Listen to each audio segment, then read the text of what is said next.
नमस्कार, good evening, शुभ संध्या। Teachers academy के इस ऑनलाइन प्लेटफॉर्म पे एक बार फिर से आप सभी लोगों का बहुत बहुत स्वागत है। और जैसा कि आप सभी लोग जानते हैं कि टीचर्स एकेडमी के इस ऑनलाइन प्लेटफॉर्म पे मैं आप सभी लोगों के लिए इस समय पॉलिटिकल साइंस के लिए यूजीसी नेट जेआरएफ बैच, जी हाँ, यूजीसी नेट जेआरएफ एग्ज़ाम की जो लोग तैयारी कर रहे हैं उन सभी विद्यार्थियों के लिए ये बैच स्टार्ट है पॉलिटिकल साइंस सब्जेक्ट का। और जैसा कि मैंने आप सभी लोगों से बताया था कि हमारा जो बैच है, अगला टारगेट जो हमारा है जून 2024 में जो बच्चे एग्ज़ाम देने जा रहे हैं यूजीसी नेट जेआरएफ का, उन सभी लोगों के लिए बैच है अवेलेबल है। अगर आप भी तैयारी करना चाहते हैं यूजीसी नेट जेआरएफ की, आपका सब्जेक्ट पॉलिटिकल साइंस है, साथ ही साथ आप फर्स्ट पेपर की भी तैयारी करना चाहते हैं, तो उसके लिए आप हमारे संस्था के नंबर पर संपर्क कर सकते हैं, इस बैच को ज्वाइन कर सकते हैं। नंबर है 9628959237 9628959237। इस नंबर पे आप कॉल या व्हाट्सएप के माध्यम से आप संपर्क कर सकते हैं। दूसरा, अगर आप फर्स्ट पेपर ज्वाइन करते हैं तो फर्स्ट पेपर में भी आपको ये 40% का डिस्काउंट दिया गया है, सब्जेक्ट और फर्स्ट पेपर दोनों मिला करके। जहाँ पे अगर आप क्लास कर रहे हैं तो ये क्लासेस कुछ दिन बाद जब अनलिस्टेड हो जाएंगी तो टीचर्स एकेडमी के ऐप पर आपको क्लास अवेलेबल होगी, लाइव क्लास मिलेगी, पीडीएफ नोट्स अवेलेबल होंगे, हैंड रिटन प्लस टाइप किए हुए, जैसे कि आप बोर्ड मॉनिटर पे देखते हैं क्लास में, और साथ ही साथ आपका प्रैक्टिस सेशन भी होगा।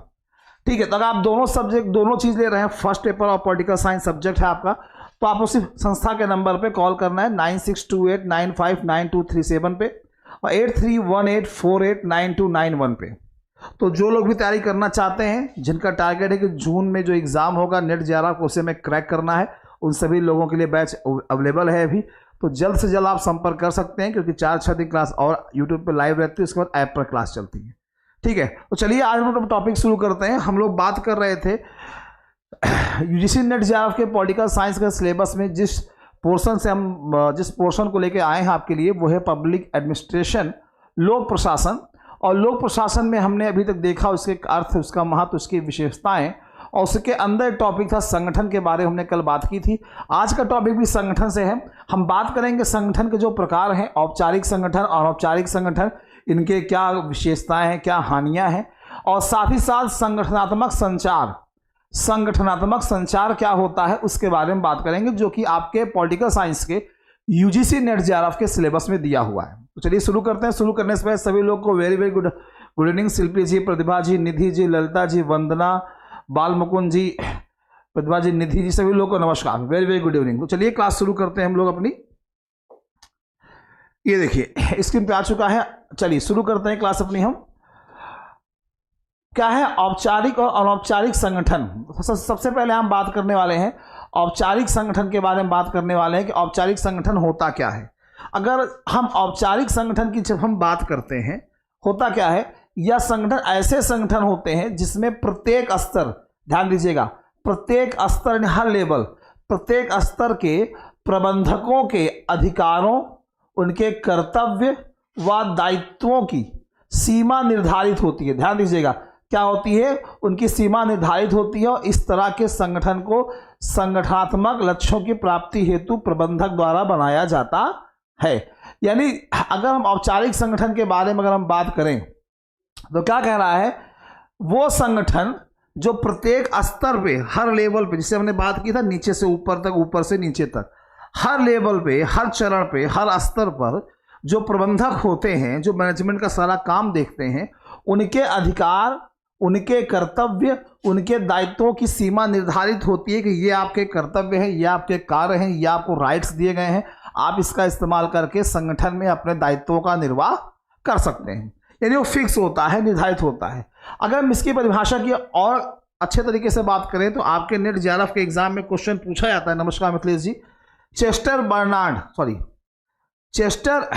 बर्नार्ड साहब के अनुसार, ये चेस्टर बर्नार्ड साहब का नाम कई बार यूजीसी नेट जेआरएफ के एग्जाम में पूछा जाता है, चेस्टर बर्नार्ड साहब का नाम। तो यहाँ पे लिखा क्या है, चेस्टर बर्नार्ड के अनुसार जब 2 या 2 से अधिक, ध्यान दीजिएगा, 2 या 2 से अधिक व्यक्तियों की क्रियाओं को किसी निश्चित, फिक्स, ध्यान दीजिएगा, किसी निश्चित उद्देश्य की प्राप्ति के लिए विवेकपूर्ण तरीके से समन्वित किया जाता है, तो इस संगठन को औपचारिक संगठन कहते हैं। तो ये चेस्टर बर्नार्ड साहब का कहना है कि 2 या 2 से अधिक, अब 2 से अधिक कितने भी हो सकते हैं भाई, एक तो चलेगा नहीं तो सिंगल हो जाएगा, और 2 या 2 से अधिक चाहे जितने हो सकते हैं, और 2 या 2 से अधिक व्यक्तियों की जो क्रियाएं होती हैं, जो उनकी एक्टिविटीज होती हैं, उन क्रियाओं को किसी निश्चित उद्देश्य की प्राप्ति के लिए, कि सब लोग आपस में मिल गए, मिल करके संगठन बनाया, फिक्स है कि हमें क्या उद्देश्य हमारे हैं, कैसे पूरा करना है, उसके प्राप्ति के लिए विवेकपूर्ण तरीके से समन्वित किया जाता है, तो इससे हम औपचारिक संगठन कहते हैं। अभी शुरू हुए मिथिलेश जी, ठीक है। तो यहाँ पे आपका जो है ये चेस्टर बर्नार्ड साहब के अकॉर्डिंग पूछा गया प्रश्न है नेट जेआरएफ में। Good afternoon Umesh Kumar ji, good afternoon. तो ये चेस्टर बर्नार्ड के अकॉर्डिंग पूछा गया प्रश्न है नेट जेआरएफ में, याद रखिएगा। आगे चलते हैं हम लोग। औपचारिक संगठन की विशेषताएं क्या होती हैं, इसकी कैरेक्टरिस्टिक्स क्या होती हैं, उसके बारे में जब बात करते हैं कहा जाता है, ध्यान दीजिएगा, पॉइंट वाइज है। पूर्व नियोजन की प्राप्ति के लिए पहले से ही जिस चीज को हम प्राप्त करना चाहते हैं वो पहले से डिसाइड हो जाता है। तो पूर्व नियोजन की प्राप्ति के लिए किसी संस्था द्वारा इस तरह का संगठन बनाया जाता है। तो इस संगठन किसके लिए बनाया जाता है, पूर्व नियोजन की प्राप्ति के लिए, कि पहले से नियोजित हो चुका है कि ये हमारे उद्देश्य हैं, ये हमारे लक्ष्य हैं, हमको इनको क्या करना है, प्राप्त करना है। पहली विशेषता। दूसरी विशेषता क्या होती है, औपचारिक संगठन नियमों और कार्यविधियों पर आधारित होता है। यानी नियम के अकॉर्डिंग काम होते हैं और कार्य करने का जो कानून होता है, जो तरीका होता है, जो विधि होती है, उसी पर आधारित होते हैं और इसका पालन करना बहुत ही आवश्यक होता है। यानी नियम कानून के दायरे में रह करके काम करना होता है, अपनी मर्जी से काम नहीं करना होता है औपचारिक संगठन में। फिर क्या कहता है औपचारिक संगठन में, कि इसके अंतर्गत व्यक्तिगत भावनाओं को अनदेखा करके कठोर अनुशासन का पालन किया जाता है। यहाँ पे व्यक्तिगत भावनाओं से कोई मतलब नहीं होता, कि आपका पर्सनल इमोशन है उससे कोई मतलब नहीं है, उसको अनदेखा कर दीजिएगा। आज सर बहुत परेशान है सर, लेकिन क्या करें, काम करना पड़ेगा सर। आप परेशान हो या कुछ भी हो, उससे कोई मतलब नहीं है। ये वाकया होता है, बिल्कुल सच बात है, एकदम प्रोफेशनल होता है। सिर्फ संगठन में ही नहीं होता कि आपके जो व्यक्तिगत भावनाएं होती हैं उसको अनदेखा कर दिया जाता है, कि आप थके हैं या टेंशन है, काम करने में मन नहीं लग रहा, उससे मतलब नहीं, एकदम प्रोफेशनल होता है। मेरे साथ भी घटना होती है, मैं संस्था का नाम नहीं लूँगा, मैं एक वहाँ पे पढ़ाता था और सिविल के बच्चे होते थे, मैं उनको पढ़ाता था। एक दिन मैं क्लास लेने गया, मैंने उस सर से कहा, मैनेजर सर से, कि सर जो बहुत आज थकान लग रही, इच्छा नहीं कर रही है। तो सर ने कहा उससे हमें मतलब नहीं है सर, हमने आपको 3 घंटे के लिए हायर किया कि ये 3 घंटे आपको देना है, बाकी आप इसके अलावा 20-21 घंटे कहीं पढ़ाते हैं, उससे मतलब हमको नहीं है। ये उनका स्टेटमेंट था। तो ऐसे संगठन में व्यक्तिगत भावनाओं को अनदेखा कर दिया जाता है, ठीक है। संगठन की एक विशेषता ये भी होती है, इस चीज़ को याद रखिएगा। संगठन की एक विशेषता ये भी होती है, इस चीज़ को अच्छे से याद रखिएगा, कि आपके पर्सनल इमोशन की कोई वैल्यू नहीं होती है, आपके पर्सनल इमोशन की कोई वैल्यू नहीं होती है, ठीक है। आगे चलते हैं हम लोग। आगे क्या कह रहा है, कि औपचारिक संगठन में अधिकार जो होते हैं, औपचारिक संगठन में अधिकार पद से जुड़े हुए होते हैं और इनका प्रवाह ऊपर से नीचे की ओर होता है। ऊपर से नीचे की ओर मतलब आपस में जुड़े होते हैं, इस तरह से आपस में क्या होते हैं, जुड़े होते हैं। ये ऊपर से नीचे की ओर प्रवाह होता है, ऊपर से नीचे की ओर। तो औपचारिक संगठन में अधिकार जो होते हैं पद से जुड़े होते हैं और ऊपर से नीचे की ओर प्रवाह होता है। यानी इसके पास अधिकार है, ये इसको कहेगा आदेश, ये इसको आदेश देगा, ये इसको देगा, ये इसको देगा, इस तरीके से ये चीजें होती हैं, ठीक है। आगे क्या कहता है, औपचारिक संगठन का मुख्य आधार क्या होता है, कार्य विभाजन। इंपॉर्टेंट लगाइएगा, इसको इंपॉर्टेंट लगाइएगा, कि औपचारिक संगठन का मुख्य आधार क्या होता है, कार्य विभाजन। कार्यों को विभाजित किया गया होता है, कार्यों को क्या होता है, विभाजित किया गया होता है, कि ये आपके अधिकार क्षेत्र में आते हैं या फिर ये आपका कर्तव्य है, ये कार्य आप करेंगे, ये कार्य आप करेंगे। ये औपचारिक संगठन का मुख्य आधार कार्य विभाजन होता है। औपचारिक संगठन में व्यक्तियों की इच्छाओं और उनकी आवश्यकताओं के अनुरूप परिवर्तन करना संभव नहीं होता है। ध्यान दीजिएगा, संभव नहीं होता है। अर्थात इसमें हम कह सकते हैं कि हमने संगठन के बारे में पढ़ा था तो हमने कहा था कि संगठन में लोचशीलता होती है, फ्लेक्सिबिलिटी होती है, कल की क्लास में हमने देखा था। लेकिन औपचारिक संगठन की जब बात आती है तो यहाँ पे क्या कहा गया है, इनमें लोचशीलता कम होती है। क्यों? क्योंकि व्यक्ति की इच्छा और उसकी आवश्यकताओं के अनुसार परिवर्तन नहीं होता कि सर आज हमारी इच्छा है कि आज वाला काम कल कर देंगे। आपकी इच्छा से मतलब नहीं है, आपकी इच्छा से हमको मतलब नहीं है। आपकी आवश्यकता है तब आप संगठन में ये काम करेंगे, उससे मतलब नहीं है। आप संगठन में जुड़े हैं तो आपको ये काम करना है जो आपको उत्तरदायित्व दिया गया है। तो आपकी इच्छाओं को, आपकी आवश्यकताओं का, उसके आधार पर संगठन के कार्यों में परिवर्तन करना बिल्कुल भी संभव नहीं होता है। अर्थात इनमें फ्लेक्सिबिलिटी नहीं होती है, बहुत कम होती है। ये प्रश्न आपके एग्जाम में बन सकता है कि किस प्रकार के संगठन में लोचशीलता कम दिखाई देती है। तो आप बताओगे औपचारिक संगठन में। इसी के जस्ट अपोजिट अनौपचारिक होता है। अनौपचारिक संगठन क्या होता है, क्या कहता है इसमें? देखिए, इसे हमने देखा कि औपचारिक संगठन में जो है कुछ लोग मिल करके पूर्व निर्धारित लक्ष्यों को प्राप्ति के लिए संगठन बनाते हैं। यहां पे क्या लिखा है, अनौपचारिक संगठन की विशेषताएं लिखी हैं। जस्ट उसका अपोजिट होता है कि इसका निर्माण क्या होता है, स्वतः ही हो जाता है। स्वतः ही हो जाता है, ये जानबूझकर नहीं किया जाता। ठीक है, जानबूझकर नहीं किया जाता। लोगों की जो आपसी संबंध होते हैं, लोगों की जो आपस में रुचियां होती हैं, इंटरेस्ट होते हैं, वो अपने आप संगठन बन जाता है। अनौपचारिक संगठन जानबूझ के नहीं बनाया जाता है कि जैसे कि औपचारिक संगठन में चेस्टर बर्नार्ड के अनुसार कि 2 या 2 से अधिक लोग मिल करके जो है पूर्व नियोजित कार्यों को सुनिश्चित करने के लिए काम करते हैं, वो नहीं। यहाँ पे स्वतः हो जाता है, यहाँ पे संगठन का निर्माण स्वतः हो जाता है और इसमें जानबूझकर नहीं किया जाता, बल्कि व्यक्ति अपने इंटरेस्ट के अकॉर्डिंग, अपने रुचि के अकॉर्डिंग, अपने संबंधों के आधार पर संगठन बन जाता है, बिल्कुल बन जाता है। आप लोग देखते हैं ना कि बहुत से संगठन होते हैं अनौपचारिक, जिसमें हम जानबूझ के संगठन नहीं बनाते, लेकिन वो संगठन अपने आप बन जाता है। शाम को देखिए मिलेगा, मैं जब जाता हूँ क्लास लेकर के, कभी कभी शाम हो जाती, कभी रात हो जाता है, तो मैं जब जाता हूँ तो रास्ते में एक जगह पे वो मिलता है, वाइन शॉप की दुकान रास्ते में दिखती है। जब मैं गाड़ी से जाता हूँ बहुत लोग को देखता हूँ, तो वहाँ पे देखता हूँ कि एक बंदा दूसरे बंदे को नहीं जान रहा है, लेकिन 1 दिन 2 दिन वहाँ पे देख लिए, ना नाम पता ना कुछ पता, आपस में ग्रुपबाजी शुरू हो गई, 2 से 4 हुए, 4 से 6 हुए और बन गया संगठन। ये संगठन बहुत तेजी से बन जाता है, ये संगठन बहुत तेजी से बन जाता है। ठीक है, तो अनौपचारिक संगठन क्या होते हैं, अनौपचारिक संगठन क्या होते हैं, ये बहुत तेजी से क्या होते हैं, स्वतः बन जाते हैं। ये जानबूझकर बनाया नहीं जाता है अनौपचारिक संगठन। ठीक है, आगे चलते हैं। अनौपचारिक संगठन व्यक्तिगत संगठन से अभिप्राय है। अनौपचारिक संगठन व्यक्तिगत संगठन से अभिप्राय है।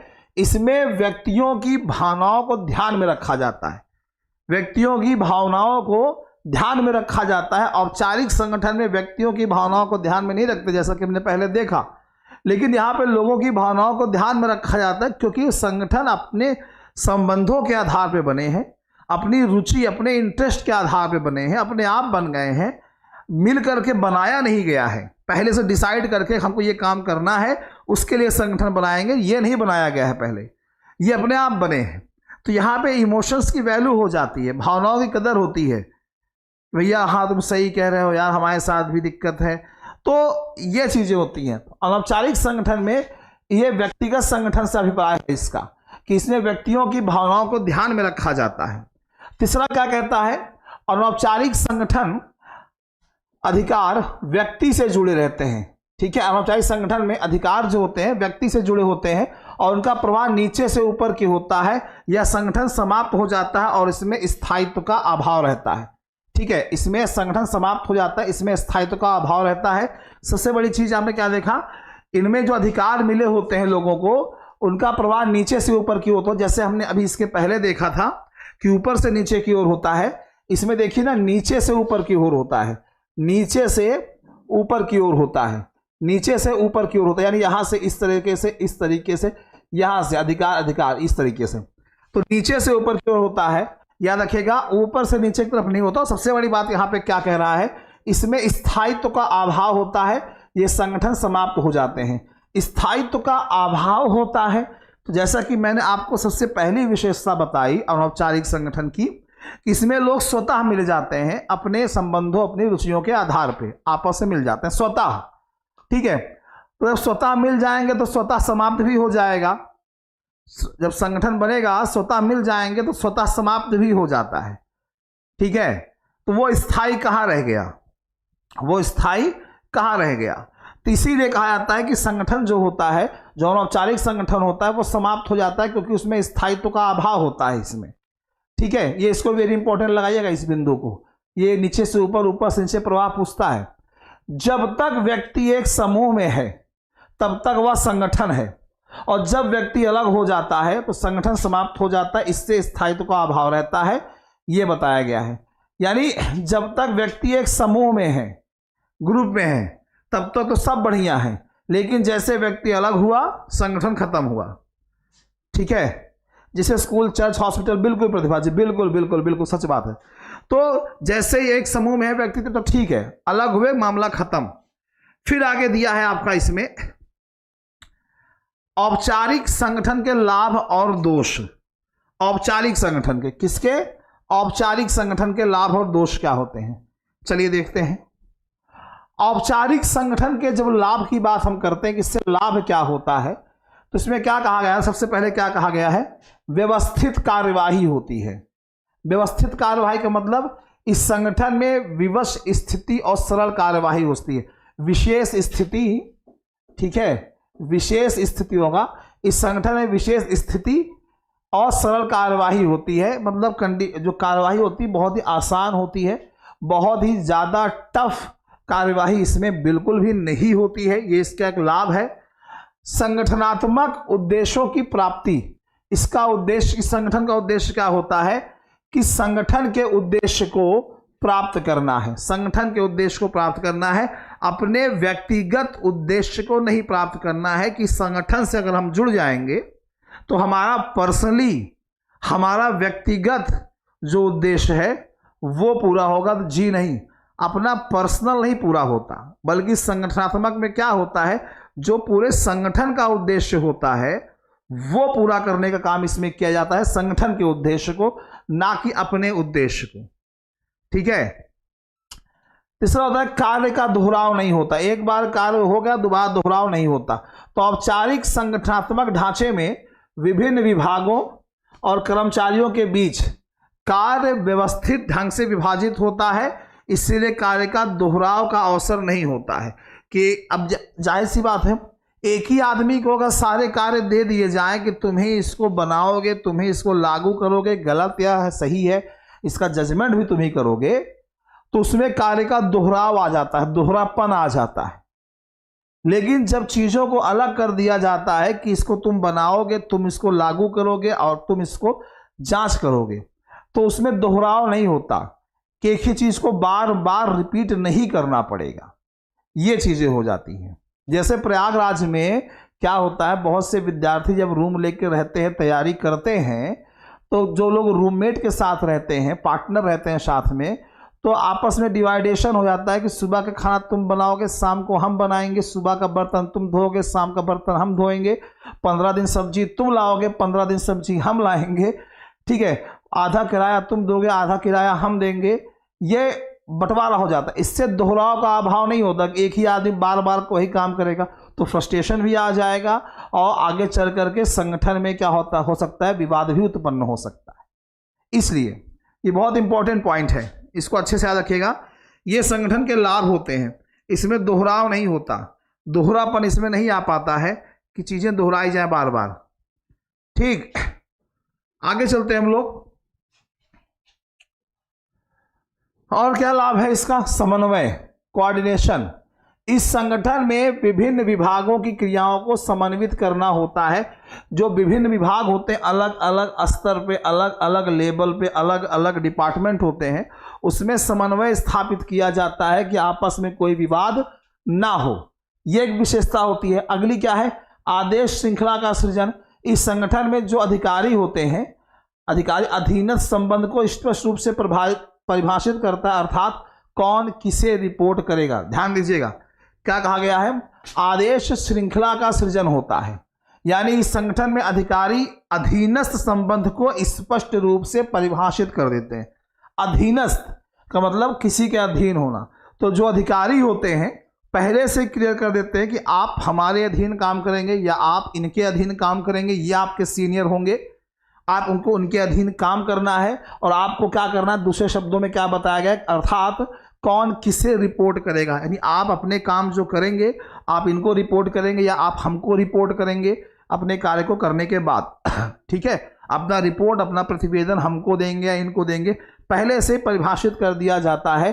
तो आदेश श्रृंखला का ये सृजन हो जाता है, आप इनको बताएंगे, ये इनको बताएंगे, या फिर आप हमको बताएंगे, इस तरीके से। ये भी होता है औपचारिक संगठन के लाभ।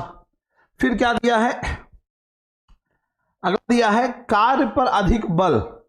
कार्य पर अधिक बल, औपचारिक संगठन व्यक्तिगत संबंधों की तुलना में कार्य पर अधिक बल दिया जाता है। ठीक है, अब औपचारिक संगठन है, कई सारे लोग उसमें जुड़े हैं, तो आपसी संबंध पे ज़्यादा फोकस नहीं करना है कि आपके मित्र हैं वो काम कर रहे हैं, आप उनके मित्र हैं, आप भी काम कर रहे हैं, आप उनसे कोई गलती हो गई तो आप उनका पक्ष लेंगे नहीं। पहली प्रायोरिटी कार्य होती है, संबंध से कोई मतलब नहीं होता, संबंध का कोई लेन देन नहीं होता है। ठीक है, समझ में आ रहा है, चलिए अच्छी बात है। संबंध का कोई मतलब नहीं होता है। व्यक्तिगत संबंध क्या है, वो ऑफिस के बाहर है, जैसे ऑफिस में होता है, उसी तरह से व्यक्तिगत संबंध क्या है, अलग है। संगठन के मामलों को लेकर के व्यक्तिगत संबंध नहीं अपनाए जाएंगे, उससे मतलब नहीं है। ठीक है, कार्य पर फोकस दिया जाता है। अब आगे दिया औपचारिक संगठन के लाभ हो गए। तो अगर भैया सिक्के का एक पहलू नहीं होता है, सिक्के के दोनों पहलू होते हैं, सिक्के के दोनों पहलू होते हैं। गुड इवनिंग रवि जी, सिक्के के दोनों पहलू होते हैं, तो अगर लाभ है तो दोष भी होंगे। अब दोष क्या है, देखिए सबसे पहला काम होता, दोष क्या है, कार्य में देरी। ठीक है, देरी हो जाती, सोपान श्रृंखला आदेश श्रृंखला का अनुसरण करते समय कार्यों में देरी हो जाती है, तो बिल्कुल हो जाती है। जैसे आप मान लीजिए औपचारिक संगठन है, ऊपर से नीचे की ओर आदेश आएगा। ठीक है, ऊपर से नीचे की ओर ऐसे आदेश आएगा, तो जब आएगा तो इसमें देरी हो सकती है। इसमें क्या हो सकती है, देरी हो सकती है। ये इनको बताएंगे, ये इनको बताएंगे, ये इनको बताएंगे, ये इनको बताएंगे, ये इनको बताएंगे, तो वहाँ तक पहुँचते पहुँचते उसमें बहुत ज़्यादा लेट हो जाता है। तो ये एक कमी होती है औपचारिक संगठन में, ये एक बहुत बड़ी कमी होती है। ठीक है, फिर दूसरा क्या है, कर्मचारियों की सामाजिक आवश्यकताओं की अवहेलना करता है। सामाजिक आवश्यकताओं की अवहेलना करता है, तो औपचारिक संगठन कर्मचारियों की सामाजिक और मनोवैज्ञानिक आवश्यकता को महत्व नहीं देता है, जिससे कर्मचारियों के अभिप्रेरणा में कमी हो जाती है। बिल्कुल सही है, अभिप्रेरणा में क्या होती है, कमी हो जाती है। तो कर्मचारियों की सामाजिक आवश्यकताओं के, सामाजिक आवश्यकता का मतलब जिस समाज में वो रह रहे हैं तो उनकी भी कुछ आवश्यकताएं होती हैं, जिससे हम बोलते हैं आधारभूत आवश्यकताएं। अब आधारभूत आवश्यकताओं में अपने अकॉर्डिंग आप बहुत सी चीज़ें जोड़ सकते हैं। रोटी कपड़ा मकान ये तो नॉर्मल है, एजुकेशन भी आता है, स्वास्थ्य भी आता है, आजकल तो मोबाइल भी आ गया एजुकेशन भी आता है, स्वास्थ्य भी आता है, ये चीज़ें होती हैं।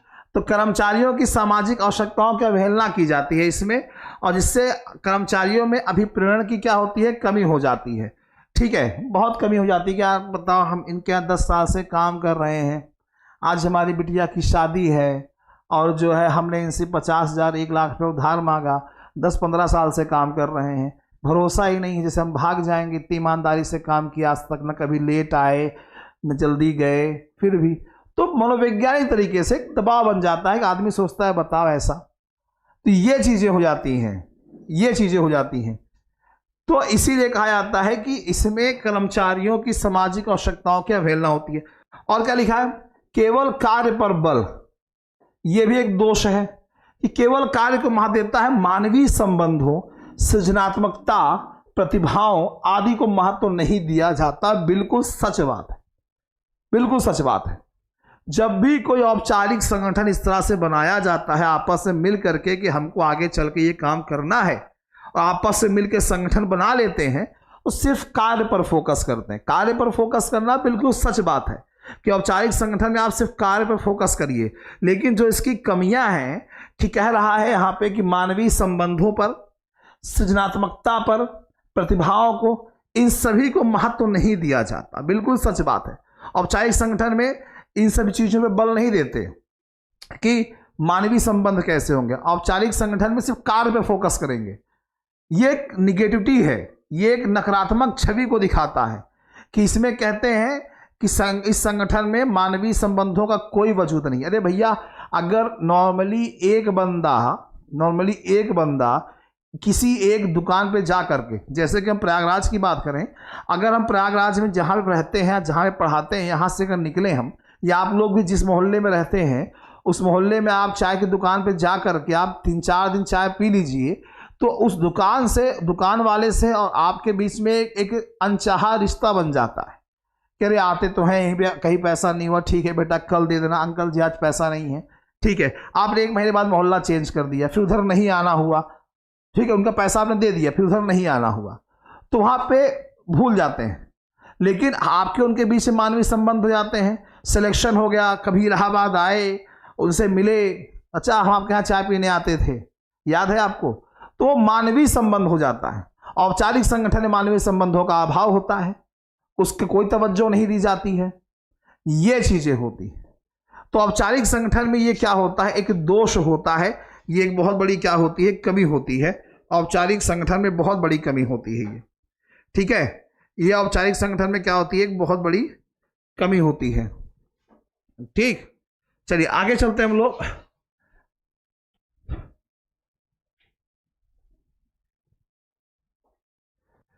चलिए, ये तो हमने बात कर ली इसके बारे में। अब हम यहां पे बात करने वाले हैं संगठनात्मक संचार क्या होता है।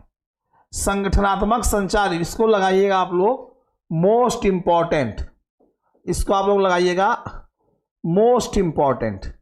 जी हाँ, संगठनात्मक संचार वो टॉपिक है जहां से आपके नेट जेआरएफ के एग्जाम में एक बार नहीं कई बार प्रश्न बने हैं। कई मरतबा ऐसे हुए डायरेक्ट पूछे गए हैं, कई बार ऐसा हुआ कि इनडायरेक्ट आए हैं।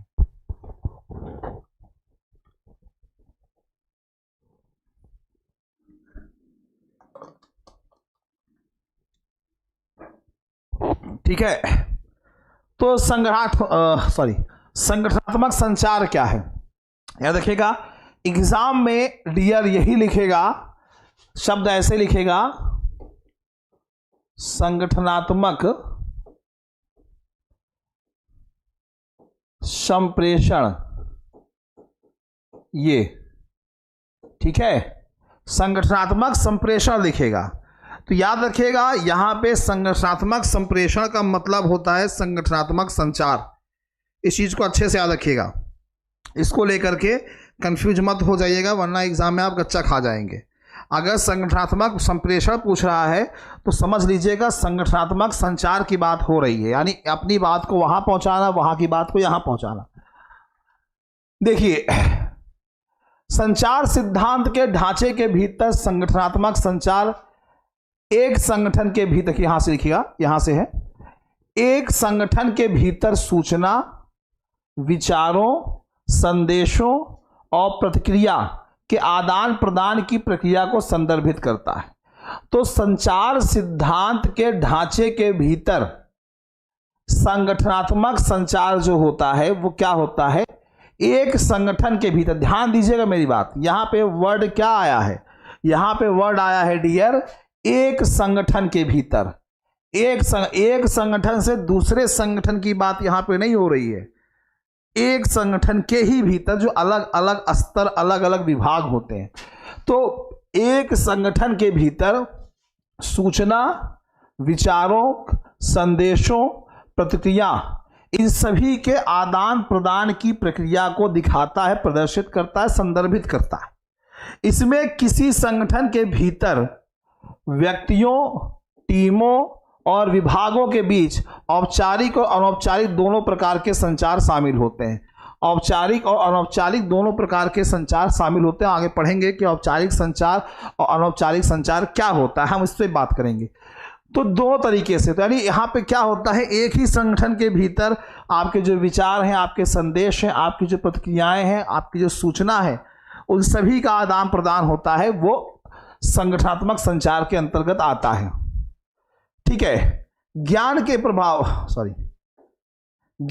प्रवाह को सुविधाजनक बनाने, लक्ष्यों को संरेखित करने और स्वस्थ कार्य वातावरण बनाए रखने के लिए संगठनात्मक संचार बहुत आवश्यक है। ज्ञान के प्रवाह को सुविधाजनक बनाए रखने के लिए हमारे ये विचार हैं। तो यहाँ पे लिखा है ना, सूचना, विचारों और संदेशों का आदान प्रदान। तो आप संगठन में काम कर रहे हैं, आप कहोगे कि मेरा ये विचार है, अगला बंदा कहेगा कि मेरा ये विचार है। तो ये बिल्कुल होता है संगठन में और होना चाहिए, क्योंकि विचारों में मतभेद होना चाहिए, विचारों में मतभेद होना चाहिए, मनभेद नहीं होना चाहिए। क्योंकि जब मतभेद होगा, विचारों में भेद होगा, तो कुछ नया सीखने को जरूर मिलेगा। लेकिन अगर मनभेद हो गया तो मामला फिर गड़बड़ हो जाएगा। ये होता है। तो संगठन में ये बहुत इंपॉर्टेंट है, याद रखिएगा। जो क्या बोलते हैं, संगठनात्मक संप्रेषण जो होता है, इसमें ये चीज बताई गई है। ठीक है, ज्ञान का प्रवाह, ज्ञान का प्रवाह, उसको सुविधाजनक बनाना है। अगर आपस में ज्ञान का प्रवाह होता रहे, लक्ष्यों को संरेखित करना है कि लक्ष्य क्या है, याद रखे रहिए, और स्वस्थ कार्य वातावरण बनाए रखने के लिए कि काम सब खुशी खुशी करें, इसके लिए संगठनात्मक संचार आवश्यक है। यानी विचार, संदेश और प्रतिक्रिया, सूचना का आदान प्रदान होते रहना चाहिए, कुछ नया ही सीखने को मिलेगा। संगठनात्मक संचार के प्रकार की बात देखिए, हम आ गए इसी पे।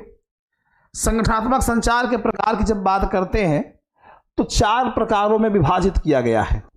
सबसे पहले हमें बताया गया है औपचारिक संचार। औपचारिक संचार, औपचारिक संचार क्या होता है? जानकारी साझा करने के लिए कंपनी की आधिकारिक कार्यवाहियों को संदर्भित करता है और सभी को व्यावसायिक लक्ष्यों के साथ संरेखित करने के लिए आधिकारिक कंपनी की कार्यवाहियों को संदर्भित करता है। वही बात, ठीक है। ये औपचारिक संचार क्या कहता है कि औपचारिक संचार जानकारी साझा करने के लिए कंपनी की जो आधिकारिक कार्यवाहियां होती हैं, जो लीगल एक्टिविटीज होती हैं, उसको दिखाता है, उसको प्रदर्शित करता है कि ये काम इस संगठन के माध्यम से हो रहा है, इस कंपनी के माध्यम से हो रहा है, ये कार्य हो रहा है। तो आपस में उस चीज को प्रदर्शित करती हैं।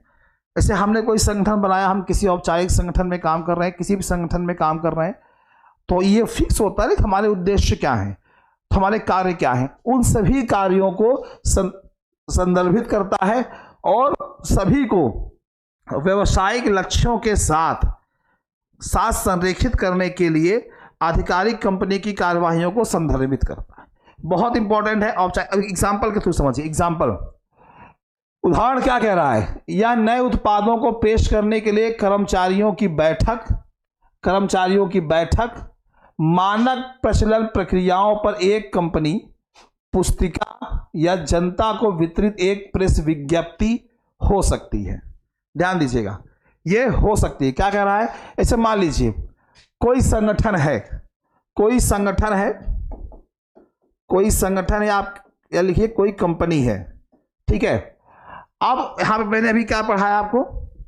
कंपनियों की आधिकारिक कार्यवाहियां जो वो काम करती है। अब कंपनी ने क्या किया? कोई नया उत्पाद बनाया, नया कोई प्रोडक्शन किया, उत्पादन किया। इसके लिए उसने कर्मचारी की बैठक ही बुलाते हैं। अब कर्मचारी की जब बैठक बुलाएंगे तो कुछ सब लोग अपने विचार देंगे, सब लोग अपने विचार देखेंगे। सर ऐसे करना है, ठीक है, सर ऐसे करना है, सर ये करना है। मानक प्रचलन प्रक्रियाओं पर, मानक किसका मानक क्या होगा, कैसे तय किया जाएगा, इसका मानक क्या होगा।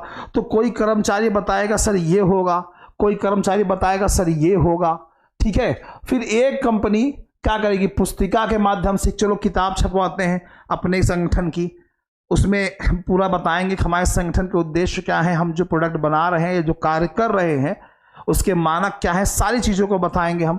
या फिर जनता को बताना है तो एक प्रेस विज्ञप्ति ही हो सकती है, पेपर में छाप देंगे, न्यूज़ के माध्यम से बताएंगे, ये भी हो सकती है। ये सारी चीज़ें, ये सब क्या होता है? ये औपचारिक संचार होते हैं, ये औपचारिक संचार होते हैं, ठीक है, याद रखिएगा, ठीक। हालांकि इसमें भी लिखा है, इसमें अनिवार्य रूप से स्पष्ट, विशिष्ट और संरक्षित सूचना, संचलित सूचना, संचरित होगा संचार, ठीक है। संचरित सूचना विनिमय शामिल है। एक कंपनी औपचारिक कार्यों को अधिक आकस्मिक रूप से प्रस्तुत कर सकती है, जैसे कि सोशल मीडिया पोस्ट के माध्यम से। बिल्कुल सही बात है। तो औपचारिक संगठन में क्या होता है कि जो लोग होते हैं, औपचारिक बोल रहा हूँ, संगठनात्मक संप्रेषण में क्या होता है कि आपस में विचारों का, सूचनाओं का आदान प्रदान होता रहता है। अब उसमें भी औपचारिक संचार क्या होता है, जब कोई कंपनी, कोई संगठन कोई काम करता है, ठीक है, जो उसकी कार्यवाहियां हैं, जो उसकी एक्टिविटीज़ हैं, जिसके लिए वो जाना जाता है, जब वो कोई काम करता है, कोई नया उत्पादन करता है, नया कार्य कर रहा है, उसके लिए कर्मचारियों की बैठक बुलाएगा, कहेगा हमने नया प्रोडक्ट लॉन्च किया है, इसका मानक कैसे तय होगा। आपस में लोग बात करेंगे, डिस्कस करेंगे, विचार रखेंगे, सूचना देंगे, आदान प्रदान करेंगे। संचार का मतलब यही होता है, करेंगे। फिर कहेंगे जनता को बताना है तो कहेंगे पुस्तिका के माध्यम से, प्रेस विज्ञप्ति के माध्यम से बता देंगे। ये होता है औपचारिक संचार। इस तरीके से बताया जाता है कि हमारे उद्देश्य क्या है। लेकिन इसमें यह भी कहा गया है अनिवार्य रूप से विस्पष्ट, विशिष्ट और संचरित सूचना शामिल है और औपचारिक कार्य को अधिक आकस्मिक रूप से अचानक भी प्रस्तुत कर सकती है। अचानक भी प्रस्तुत कर सकती है कि मतलब भैया बैठक नहीं करेंगे, मानक वोनक नहीं तय करेंगे, डायरेक्ट टेक्निकल डिपार्टमेंट से बोलेंगे सोशल मीडिया पे धाएं, बूम कर दो, तो सोशल मीडिया पे पोस्ट कर देते हैं। आजकल सोशल मीडिया का ज़माना है। तो संगठनात्मक संप्रेषण में ये जो संचार है, औपचारिक संचार है, इसी में आपका सोशल मीडिया भी आता है। और आजकल इसका ज़माना बहुत चल रहा है, इसको इम्पोर्टेंट लगाइएगा कि औपचारिक सोशल मीडिया किस में आता है, औपचारिक संचार में आता है। इसके माध्यम से किसी भी सूचना को आकस्मिक मतलब अचानक पेश कर सकते हैं, ठीक है, ये होता है। आगे चलते हैं हम लोग। फिर दिया अनौपचारिक संचार। अनौपचारिक संचार, यार ये इसको मोस्ट इंपॉर्टेंट लगाइए, ग्रेप वाइन संचार भी कहते हैं इसको ग्रेप वाइन संचार भी कहते हैं। इंपॉर्टेंट लगाइएगा। आधिकारिक संचार क्या होता है, औपचारिक संचार जिसे हम ग्रेप वाइन संचार भी कहते हैं, कहा जाता है आधिकारिक संचार संरचना के बाहर कोई भी बातचीत है, ठीक है। अगर आधिकारिक संचार संरचना के बाहर कोई भी बातचीत है या किसी भी प्रकार का पारस्परिक संचार हो सकता है, ध्यान दीजिएगा, जैसे बातचीत हो गया, चैटिंग हो गई, फोन कॉल करना हो गया, बिना किसी औपचारिकता के वाटर कूलर वार्ता हो गई, बैठ के बात कर रहे हैं, ठीक है, ये हो गया। सरल प्रश्नों के लिए सहायता, टिकट जमा करने जैसी औपचारिक प्रक्रिया से गुजरने के बजाय किसी सहकर्मी या प्रबंधक से अनौपचारिक रूप से पूछना अक्सर जल्दी होता है, ठीक है। अब ध्यान सुनिए होता क्या है। औपचारिक संचार क्या कहा है, पहले तो इसको जान लीजिए कि ग्रेप वाइन संचार कहते हैं। इसको क्या कहते हैं, ग्रेप वाइन संचार कहते हैं। और इसमें क्या कहा गया है, इसमें आधिकारिक संचार संरचना के बाहर कोई भी बातचीत होती है, कोई भी। अभी आपने देखा जो औपचारिक संचार था उसमें संगठन के अंदर ही बातें हो रही हैं, कर्मचारियों की बैठक हो रही है कि कैसे मानक तय करेंगे, नए उत्पादन को करने जा रहे हैं, क्या मानक तय करेंगे, विचारों का आदान प्रदान होगा, संगठन के अंदर ही होता है, ये होता है, ठीक है। अंबिका जी नमस्कार। लेकिन औपचारिक में क्या होगा कि संरचना के बाहर कोई बातचीत हो, जैसे पारस्परिक संचार हो सकता है आपस, जैसे कि बातचीत करना, चैटिंग करना, फोन कॉल करना, ये सब अनौपचारिक संचार में आ जाता है, बिना किसी औपचारिकता के वाटर कूलर वार्ता कि मतलब कोई किसी से कोई मतलब नहीं है, आराम से बैठ के ठंडी ठंडी हवा लेते हुए आपस में बात करेंगे, कोई मतलब नहीं है। आप चैटिंग के माध्यम से, इस तरीके के माध्यम से आप बातचीत क्या करते हैं, कर सकते हैं, ठीक है। यहाँ पे ये कहा गया है,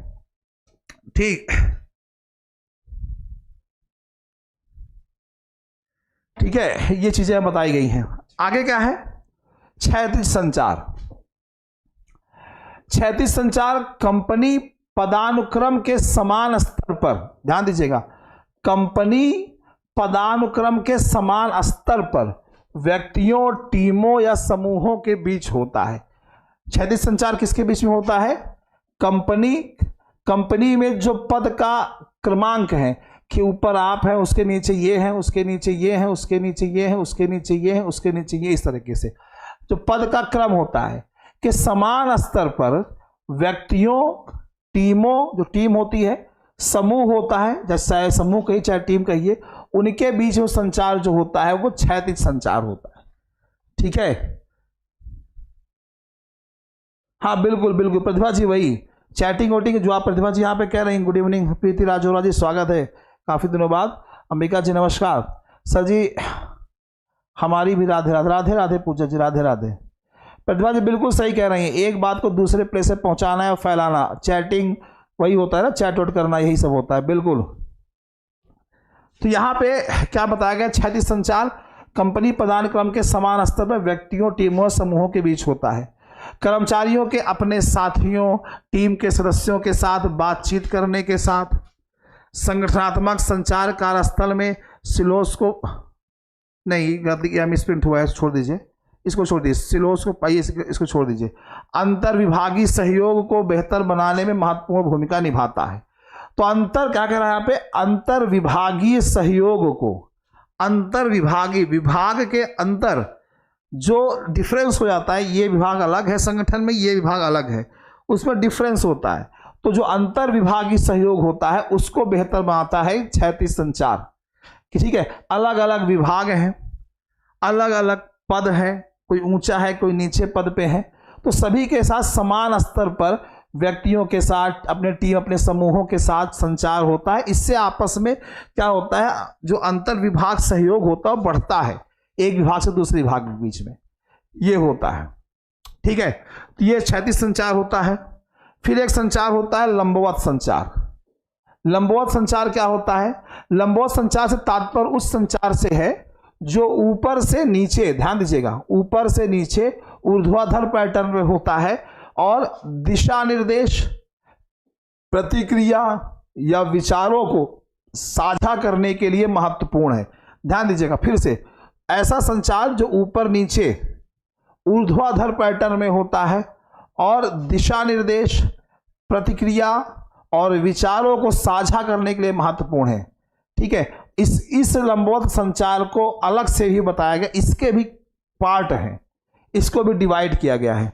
तो लंबवत संचार जो होता है जिससे हम लोग बोलते हैं हॉरिजॉन्टल, इंग्लिश में शायद हॉरिजॉन्टल बोलते हैं, तो उससे तात्पर्य क्या है, ऊपर नीचे ऊर्ध्वाधर पैटर्न में होता है और जो दिशा निर्देश दिए जाते हैं, जो प्रतिक्रियाएं दी जाती हैं, विचारों का जो आदान प्रदान होता है, इसके लिए बहुत महत्वपूर्ण होता है। अब इसको हम दो दिशाओं में विभाजित कर सकते हैं इस संचार को। पहला क्या है, ऊर्ध्व संचार।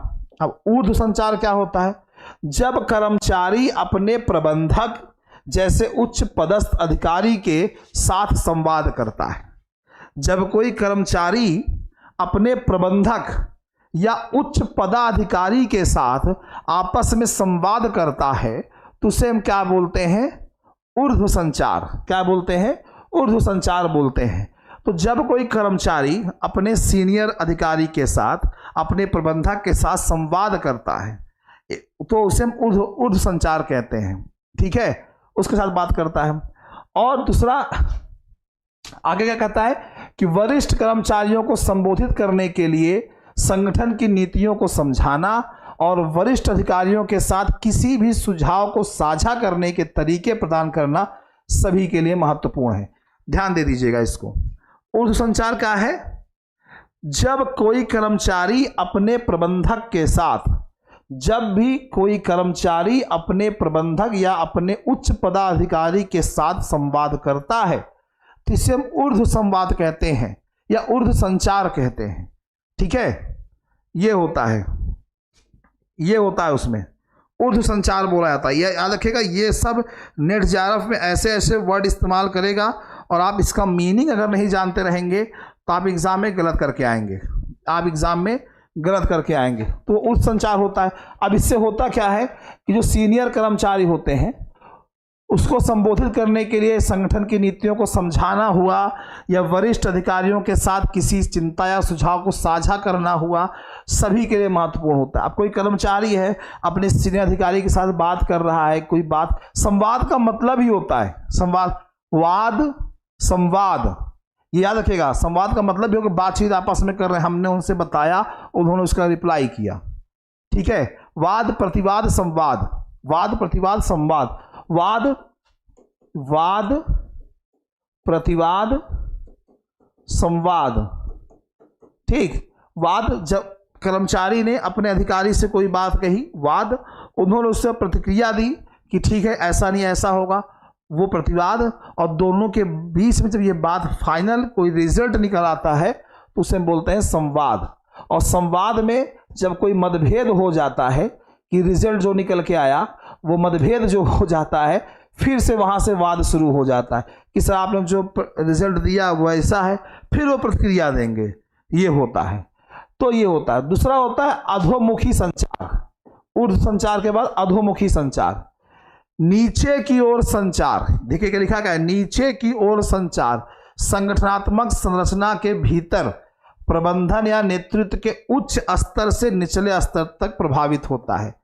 उच्च स्तर से, ऐसे संगठनात्मक संरचना के भीतर प्रबंधन या नेतृत्व के उच्च स्तर से निचले स्तर तक आता है, यानी ऊपर से नीचे की तरफ। अभी आपने इसके बारे में देखा, कोई कर्मचारी अपने उच्च पदाधिकारी से बात कर रहा है, लेकिन इसमें क्या कह रहा है, उच्च स्तर से नीचे की ओर आता है, ये प्रभावित होता है। इसमें आमतौर पर जानकारी होती है, निर्देश होता है, लक्ष्य बताए जाते हैं, पॉलिसीज बताई जाती हैं, निर्णय साझा करना शामिल है। इसीलिए संगठन के दृष्टिकोण, उद्देश्यों और दिशा निर्देशों के बारे में सभी को एकजुट और सचेत रखना आवश्यक होता है।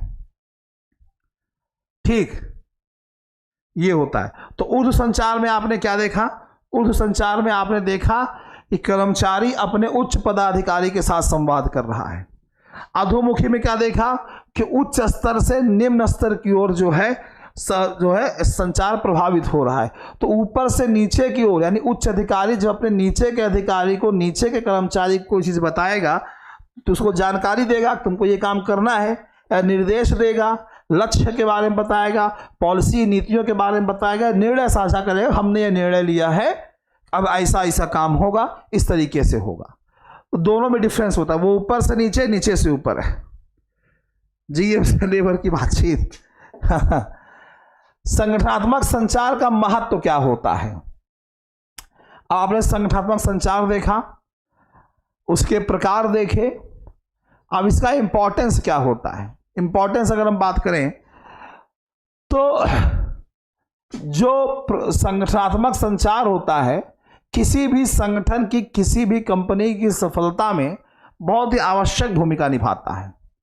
ठीक है, जिन तरीकों से संगठनात्मक संचार समर्थन करता है उसमें क्या चीजें आती हैं देखिए। कंपनी के भीतर देखिए महत्व देखिए, कंपनी के भीतर सूचना के प्रवाह को सुव्यवस्थित करना। कि कंपनी के भीतर जो निम्न अलग अलग स्तर पर अलग अलग पदाधिकारियों के बीच में, कर्मचारियों से पदाधिकारियों के बीच में, उच्च अधिकारी से निम्न अधिकारी के बीच में जो सूचना का प्रवाह होता है उसको सुव्यवस्थित करना, ये संगठनात्मक संचार का महत्व होता है। कर्मचारियों को संगठन के मिशन, संगठन का दृष्टिकोण, उसके जो मूल होते हैं उसके साथ संरेखित करना कि कर्मचारियों को बताया जाएगा कि हमारे संगठन के मिशन क्या है, हमारा दृष्टिकोण क्या है, हमारा नज़रिया क्या है, हमारा क्या मूल्य है, हमारा बेसिक मूल्य क्या है हमारा, ये चीज़ बताना, ये संचार का महत्व है। तो जब कर्मचारी को संगठन के अधिकारी बताएंगे तो वो सुनेगा, वो जानेगा, तो वो संचार हुआ। कर्मचारियों को इस बात की व्यापक तस्वीर देखने में मदद करना कि उनका काम कंपनी की सफलता में कैसे योगदान देता है। तो संचार, संगठनात्मक संचार के माध्यम से, और संगठनात्मक संचार क्या होता है, जब एक ही संगठन के अंदर अलग अलग विभागों में अलग अलग अधिकारियों के बीच में संगठन के अंदर ही संचार का जब प्रवाह होता है, तो संगठन के अंदर सूचनाओं का, विचारों का जब आदान प्रदान होगा, संचार होगा, कम्युनिकेशन होगा, तो इससे जो कर्मचारी होते हैं उनको मालूम चलेगा ना कि कंपनी की सफलता में हमने कैसे योगदान दिया, हमने काम दिया, कंपनी का बड़ा प्रॉफिट हुआ, संगठन को बहुत फायदा हुआ। इसके अलावा जो टीम होती है, जो समूह होता है संगठन में, उन समूहों में और विभागों में संचार और सहयोग को बढ़ाना। संचार के माध्यम से समूह और विभाग अलग अलग स्तर पर अलग अलग विभाग होते हैं, बड़े बड़े पदाधिकारी होते हैं, छोटे पदाधिकारी होते हैं, उनके बीच में कम्युनिकेशन को, उनके बीच में सहयोग को बढ़ाने के लिए संचार, संगठनात्मक संप्रेषण या संगठनात्मक संचार बहुत ज़रूरी होता है। कर्मचारियों और उनके प्रबंधकों के बीच संबंधों को मजबूत करने के लिए कम्युनिकेशन होना बहुत ज़रूरी होता है, क्योंकि कभी कभी ऐसा होता है कम्युनिकेशन ठीक से नहीं होता। ठीक है, चलिए हम बता दे रहे हैं। तो कर्मचारियों को उनके प्रबंधकों के बीच में संबंधों को मजबूत करने के लिए ये शिल्पी जी ही बता रहे हैं संगठनात्मक संचार का महत्व। संचार का एक महत्व भी होता है कि जो टीम होती है, जो समूह होता है, जो विभाग होता है, उसमें संचार और सहयोग बढ़ता है। कर्मचारियों और उनके प्रबंधकों के बीच संबंधों को मजबूत बनाना, इसके लिए संगठनात्मक संचार जरूरी है। ये इसका महत्व है कि संगठनात्मक संचार या संगठनात्मक संप्रेषण यानी संगठन के अंदर जब संचार होगा, आदान प्रदान होगा विचारों का, तमाम चीज़ों का, तो उससे संबंधों को मजबूती मिलेगी। संगठन के भीतर गलतफहमी या गलत सूचना के प्रसार को कम करना। अगर संगठन के अंदर संप्रेषण नहीं होगा, संगठन के अंदर संचार नहीं होगा, संगठनात्मक संप्रेषण या संगठनात्मक संचार नहीं होगा, तो गलतफहमी हो जाएगी, गलत सूचना भी हो जाएगी। बिल्कुल, इसीलिए क्लियर रखना चाहिए आपस में कम्युनिकेशन करके। एक सकारात्मक कार्य वातावरण को बढ़ावा देना। एक सकारात्मक कार्य क्या होता है? वातावरण को बढ़ावा देने का मतलब संगठन के अंदर जो काम करने का एटमॉस्फेयर होता है, जहां कर्मचारियों को अपनी बात कहने का अधिकार हो, कर्मचारियों का मनोबल बढ़े, नौकरी से संतुष्टि हो, जुड़ाव और कार्यस्थल पर विश्वास बढ़े। ठीक है,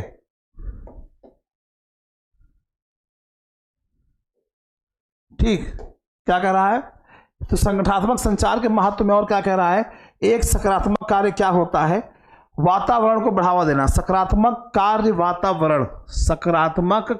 वातावरण ठीक से काम करने के लिए अच्छे वातावरण का होना बहुत जरूरी है। यहाँ पर कर्मचारियों को अपनी बात कहने का अधिकार हो, कर्मचारियों का मनोबल बढ़ता है, नौकरी से संतुष्टि, जुड़ाव और कार्यस्थल पर विश्वास बढ़ता है। जब संगठन में संचार होगा, संगठनात्मक संचार होगा, तो जाहिर सी बात चीज़ें होंगी। कर्मचारी को कोई समस्या होगी, वो जाकर के अधिकारी को बताएगा, अधिकारी को कोई चीज़ गलत लगेगा तो वो कर्मचारी को कहेगा, दिशा निर्देश देगा, तुम ऐसे काम कर रहे हो। तो ये चीज़ें हो जाती हैं।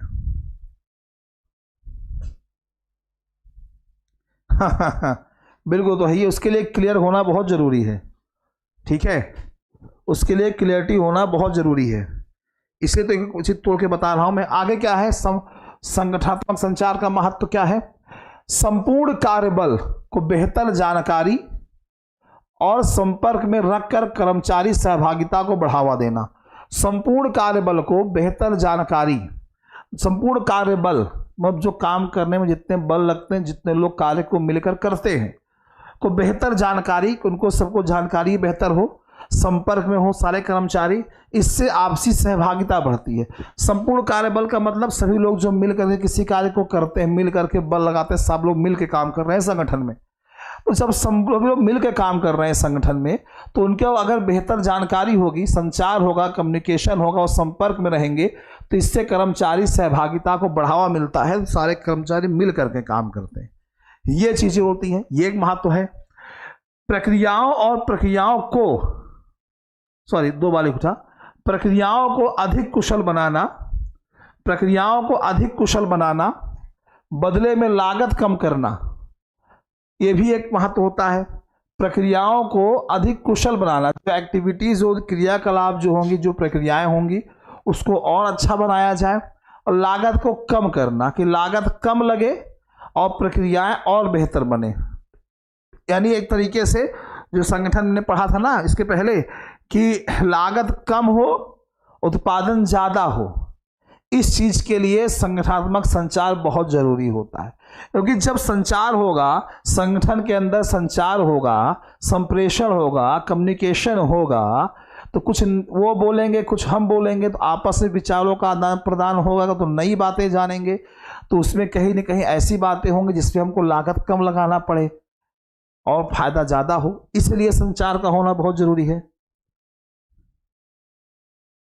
ठीक है, ये होता है जब भी आवश्यकता हो कर्मचारियों को प्रासंगिक जानकारी आसानी से और शीघ्रता से प्राप्त करने की अनुमति देकर कर्मचारी उत्पादकता में सुधार करना। बिल्कुल, कभी जब भी कोई इमरजेंसी आ गई, कोई आवश्यकता पड़ गई तो संगठन में, तो कर्मचारियों को जानकारी आसानी से मिले और शीघ्रता से मिले, इसकी अनुमति देकर कर्मचारी उत्पादकता में सुधार करना।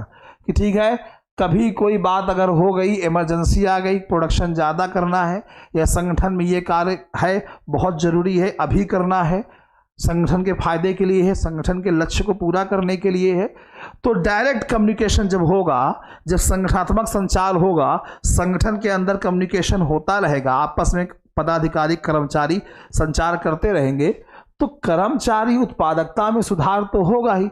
तो कर्मचारी किसी चीज़ का उत्पादन करेंगे तो उसमें सुधार का तो होगा ही। ये चीज़ें होती हैं। ठीक है, तो ये संगठनात्मक संचार या संगठनात्मक संप्रेषण के महत्व होते हैं। रवि जी कह रहे हैं कि सर मुझे लोक प्रशासन कम समझ में आता है, क्या करूं? तो जो चीज़ आपको कम समझ में आए उसको ज़्यादा फोकस करिए, छोड़िए मत, वरना शक्तिमान वाली बात हो जाएगी कि छोटी छोटी मगर मोटी बातें। ठीक है, तो उसमें टाइम दीजिए, थोड़ा मेहनत करिए, आज नहीं तो कल नहीं तो परसों, एक दिन आपको आसान लगने लगेगा डियर। ठीक है, तो ये संगठनात्मक से जुड़े हुए और बातें थी जो मैंने आज आपको यहाँ पे बताई। ठीक है, उम्मीद करता हूँ आप सभी लोगों को समझ में आया होगा। इसका PDF नोट्स मैं टेलीग्राम ग्रुप में भिजवा देता हूँ, आप लोग वहाँ से ले लिया करिए, अपलोड कर लिया करिए। ठीक है, और जाने से पहले फिर एक बार कहना चाहूँगा, जो भी विद्यार्थी हमसे नए जुड़ रहे हैं और उनका सब्जेक्ट अगर पॉलिटिकल साइंस है और वो UGC नेट JRF की तैयारी करना चाहते हैं, तो आप हमारी संस्था के नंबर पे 96 28 95 92 37 9628959237 पे कॉल कर सकते हैं। कॉल अगर बिजी जा रहा है, नेटवर्क इशू बता रहा है, तो आप इसी नंबर पे व्हाट्सअप छोड़ सकते हैं। और अगर आप first paper political science subject है, साथ ही साथ आप यहाँ पे फर्स्ट पेपर भी पाना चाहते हैं, तो आपको यहाँ पे 40% का डिस्काउंट दिया गया है, 40% की छूट दी गई है आपको यहाँ पे। तो दोनों सब्जेक्ट और फर्स्ट पेपर लेने पे आपको डिस्काउंट दिया जाता है। तो ये चीज़ें आप सभी के लिए हैं। जून 2024 में जो भी छात्र छात्राएँ UGC नेट JRF की तैयारी एग्ज़ाम देने जा रहे हैं, उनके लिए बैच है। तो ये आज आपकी संगठन के, आप लोक प्रशासन के कह सकते हैं, आपकी तीसरी क्लास थी। आगे की 5-6 क्लासेस और आप सभी लोगों के लाइव रहेगी। उसके बाद सारी क्लासें टीचर्स एकेडमी के ऐप पर उपलब्ध होंगी। ठीक है, तो अगर आप भी तैयारी करना चाहते हैं तो संगठन बोल रहा हूँ, संस्था के नंबर पे आप संपर्क कर सकते हैं। आपको बता दिया जाएगा कि टीचर्स एकेडमी के ऐप पर आपको पर डे लाइव क्लास मिलेगी, PDF नोट्स अवेलेबल होंगे और प्रैक्टिस सेशन भी आपको मिलेगा। तो आज के लिए फ़िलहाल इतना ही, कल फिर मुलाकात होती है आप लोगों से, तब तक के लिए दीजिए इजाज़त। हाँ, जाने से पहले एक बार और बता दूं मैं आप सभी लोगों के लिए, जो भी छात्र छात्राएँ बिहार में देखते हैं वैकेंसियाँ लगातार आ रही हैं, ज्वाइनिंग हो रही, फिर आई, फिर एग्ज़ाम हुआ भी और फिर बिहार स्टेट का फॉर्म आ गया है। तो बिहार स्टेट में पॉलिटिकल साइंस का सिलेबस आप देखेंगे ना तो दिमाग घूम जाएगा। ठीक है, 10-12 टॉपिक हैं, तुलनात्मक से ले करके मतलब तमाम चीज़ें हैं, सिद्धांत, विचारक, संविधान, तुलनात्मक, विदेश नीति, सब उसमें दिया है। तो बिहार स्टेट की क्लास भी कल से आप लोगों की शुरू हो रही है यूट्यूब चैनल पे ही, टीचर्स एकेडमी पे। कल आप लोगों को 3:15 से 3 बजे से ही 10-5 मिनट आगे बोल देता हूँ, हो सकता है आगे पीछे हो जाए।